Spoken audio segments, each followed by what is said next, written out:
ইসলাম এটা কি শুধুমাত্র একটা ধর্ম, নাকি এটা একটা ধর্মের মোড়কে রাজনৈতিক আদর্শ অর্থাৎ পলিটিক্যাল আইডিওলজি? এটা নিয়ে কিন্তু দীর্ঘদিনের বিতর্ক। বাট যারা নাকি ইসলাম চর্চা করে বা ইসলাম পড়ছে তারা কিন্তু খুব ইজিলি বুঝতে পারে যে ইসলাম আসলে কোনো ধর্ম না, এইটা হলো ধর্মের মোড়কে একটা রাজনৈতিক আদর্শ। কেন? কারণ হচ্ছে ধর্ম হয় যার যার ব্যক্তিগত ব্যাপার।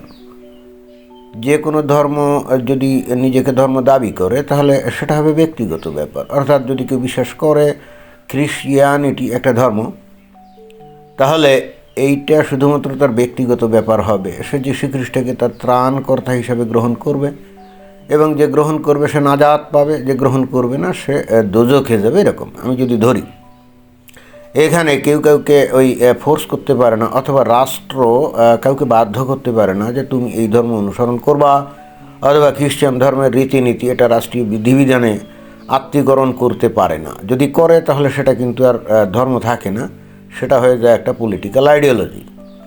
তো এই দৃষ্টিকোণ থেকে এই যে পশ্চিমের দেশগুলো আস্তে আস্তে কিন্তু বুঝতে পারছে যে ইসলাম আসলে একটা ধর্ম নাকি এটা একটা পলিটিক্যাল আইডিওলজি। আগে কিন্তু এরা কথা বলতো না, ওই যে পলিটিক্যাল কারেক্টনেসের নামে ইসলাম ধর্মের সমালোচনা থেকে নিজেদেরকে দূরে রাখতো।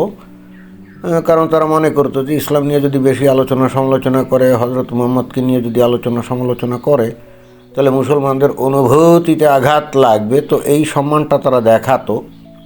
কিন্তু দেখাতে দেখাতে একটা পর্যায়ে তারা খেয়াল করছে যে যত বেশি তাদের অনুভূতির প্রতি সম্মান দেখানো হচ্ছে, ততই কিন্তু মুসলমানরা উপরের দিকে উঠছে, অর্থাৎ মাথায় চড়ে বসছে।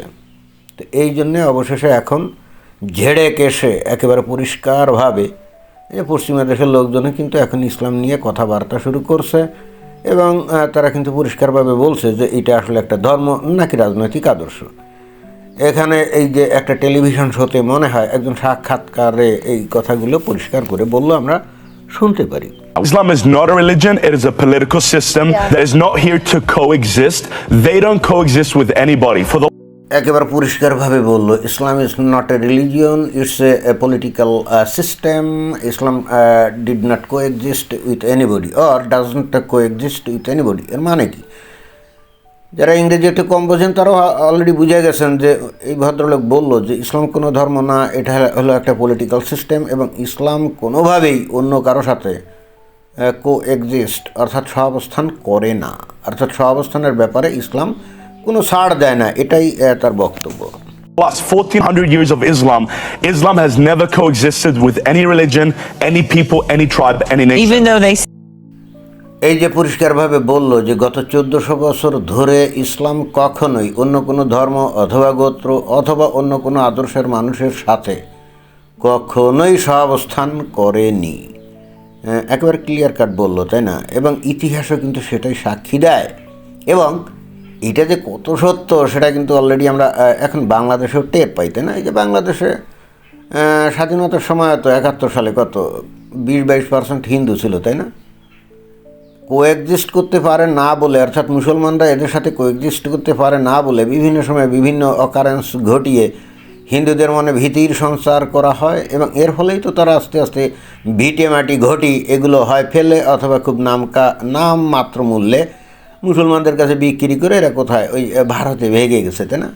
এখন ওই অল্প কিছু 8-9% মনে হয় হিন্দু আছে, অনেকটা কি বলা যায় কুকড়ে মুকড়ে আছে, গর্তের মধ্যে থাকে, কিন্তু তারপরেও তারা শান্তিতে থাকতে পারে না। বিভিন্ন সময়েই কিন্তু তাদের নামে বিভিন্ন অপবাদ দিয়ে, অর্থাৎ ইসলাম ধর্মকে অবমাননা করেছে ইত্যাদি ইত্যাদি বলে তাদের উপর কিন্তু হামলে পড়া হয়। যেমন এই যে কিছুদিন আগে দীপুচন্দ্র দাস, তাই না? একেবারে নিরীহ একজন মানুষ, স্রেফ একজন শ্রমিক একটা ফ্যাক্টরির, ব্যাস ফ্যাক্টরির মালিকদের সাথে তার একটু শ্রমিকদের অধিকার বা মজুরি টজুরি নিয়ে কথা হয়েছে, ব্যাস একেবারে সহজ অস্ত্র সে নবীকে অবমাননা করেছে, ব্যাস। মুমিন মুসলমানরা যে আসলেই কারোর সাথে কোএক্সিস্ট করে না তার প্রমাণ হচ্ছে। তারা কিন্তু আসলে খুঁজতেও যায় নাই যে দীপুচন্দ্র দাস আসলেই নবীকে নিয়ে কোনো বাজে কথা বলছে কি বলেনি। তারা ওই যে শুনছে, প্রচার করা হয়েছে, ব্যাস তাতেই তারা ক্ষিপ্ত হয়ে তার উপর খালি ঝাঁপিয়েই পড়ে নাই।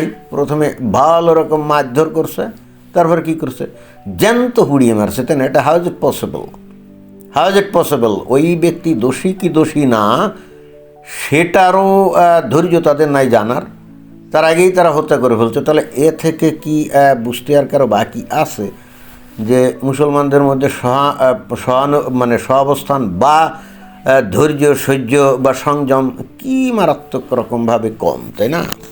Say they do, Even though they and say there they are do. peaceful There are Muslims. peaceful Muslims. So I like to say this way: not all Muslims are violent, but all Islam is violent. Not এখানে যে নারীটা যে নাকি আসলে সাক্ষাৎকারটা নিছে, সে কিন্তু বলল যে মুসলমানরা দাবি করে যে তারা সহাবস্থান করতে পারে, এবং একই সঙ্গে এটাও বলল যে সব মুসলমানরা তো আসলে সন্ত্রাসী না।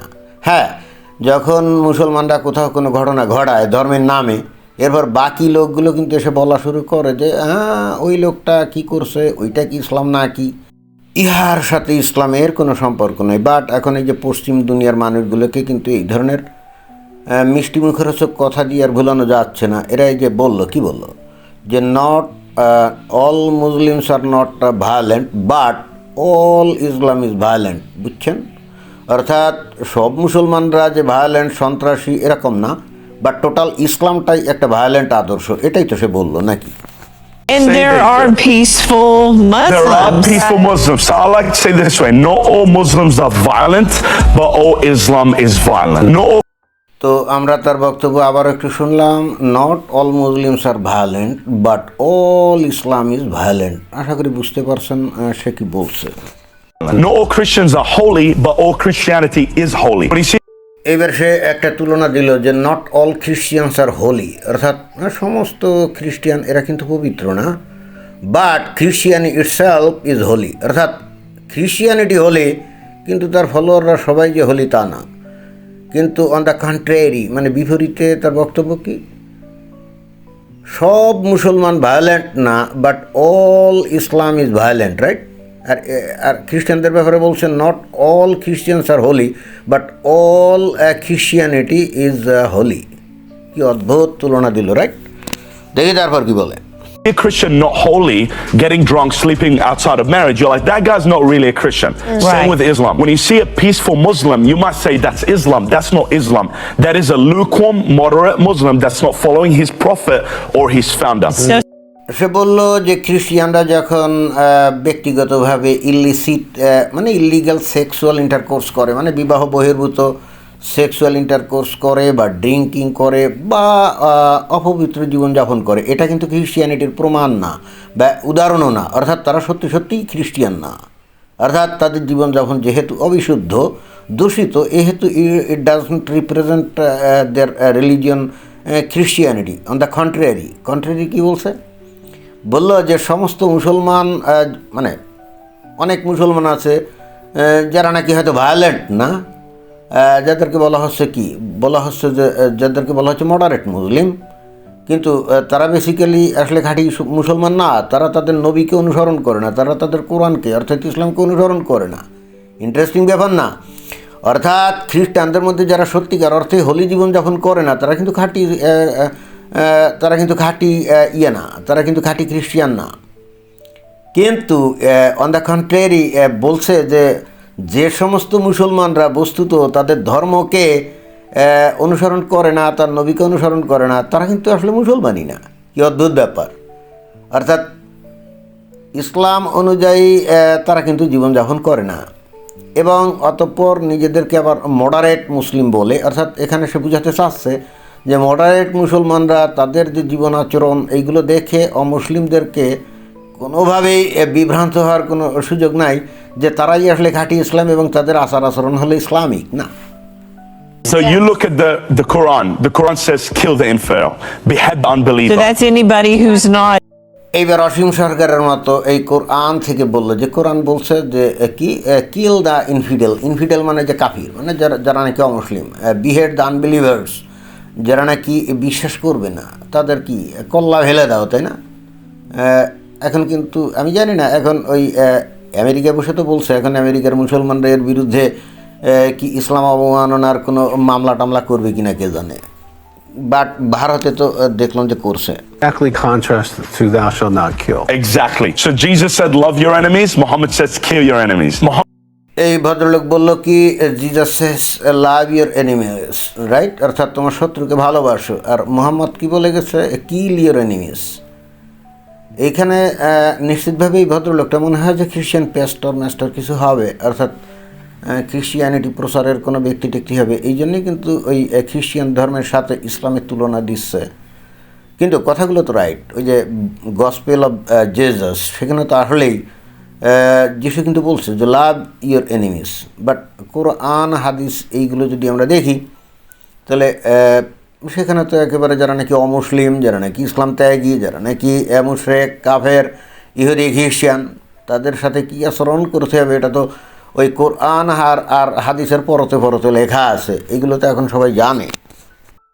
এইটার এগেনস্টে এখন আর ওই যে তথাকথিত মডারেট মুসলমানরা কিন্তু ওই যে বলে না যে আগে রাত পড়তে হবে, পরে রাত পড়তে হবে, শানে নজরুল দেখতে হবে, মূল আরবিতে পড়তে হবে, প্রেক্ষাপট জানতে হবে, তারপর ওই যে হত্যা করো অথবা আঘাত করো বা যুদ্ধ করো, এইগুলোর পরিবর্তে এর অর্থ হয়ে যাবে কি আলিঙ্গন করো, তাই না? তো মডারেট মুসলমানরা তো এই চেষ্টা দীর্ঘদিন ধরে করে অমুসলিমদেরকে কিন্তু বিভ্রান্ত করে রাখছিল, বাট এখন কিন্তু আর সেটা সম্ভব হচ্ছে না। অর্থাৎ এখন কিন্তু অমুসলিমরা এই কোরআন হাদিস চর্চা করে এর ভিতরকার মূল মাহাত্ম্য এটা জেনে গেছে। এখন কিন্তু এরা চতুর্দিকে এইগুলো বলা শুরু করছে। এখন কিন্তু দেখবেন যে মডারেট মুসলিমরা অনেকটাই কিন্তু কি হতদম হয়ে গেছে। তারা এতদিন ধরে যে সাম্রাজ্য গড়ে তুলছিল, যেটাকে আসলে বলা যায় যে কি প্রতারণার সাম্রাজ্য, তাই না, সেটা কিন্তু অনেকটাই ধসে পড়ছে। এখন কিন্তু এই যারা ইসলাম নিয়ে পড়াশোনা করছে বা করে, কোরআন হাদিস চর্চা করে, এবং তারা যদি মুসলমান না হয়ে ইসলামের ভিতরকার বিষয়গুলোকে তুলে ধরার প্রচেষ্টায় লিপ্ত থাকে, তাদেরকে কিন্তু আর কোনোভাবে আর ভুজুং ভাজুং দিয়ে বোঝানো যায় না, এবং এটাই বাস্তবতা, তাই না? তো যাই হোক, এটাই ছিল বক্তব্য। ধন্যবাদ।